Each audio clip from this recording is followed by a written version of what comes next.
Welcome to this module called Rise of TPMs. I wanted to use this portion to help you understand how has the TPM role evolved and why are TPM interviews so difficult, especially as you think about getting into a FAANG company. TPM roles, there's a lot of expectation around it. So let's understand why. And to really kind of get into understanding one, how the role evolved and became so popular, but also how it has changed over time from your basic program management or a scrum master role.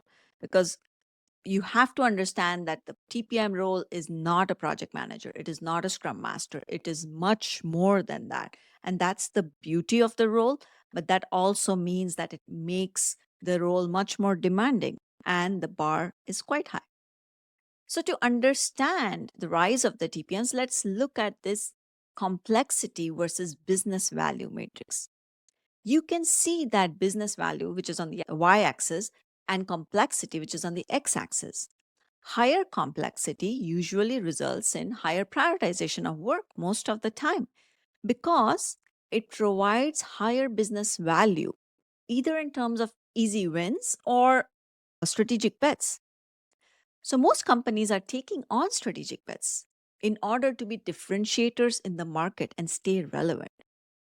These companies know that higher value means that there is a higher impact on their bottom line, but also on the consumer.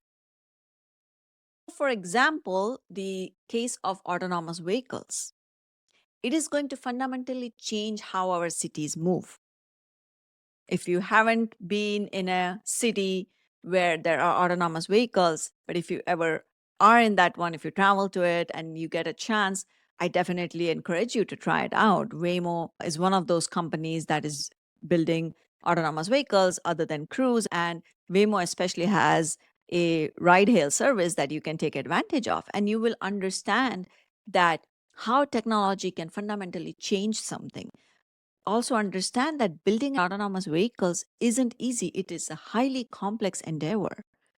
This has been going on for many years, and after so many years, you can actually sit in a vehicle like that. You see that there's a lot of complexity, but there is a lot of impact that can happen.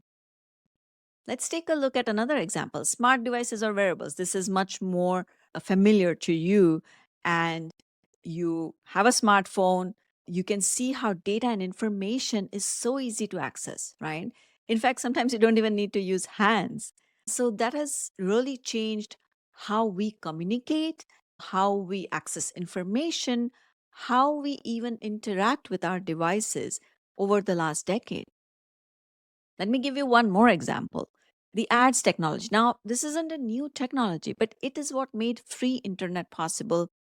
So, these are all the different types of domains that I have worked in personally, and I can attest to the value that is generated by these companies. These are all big, multi million, billion dollar companies.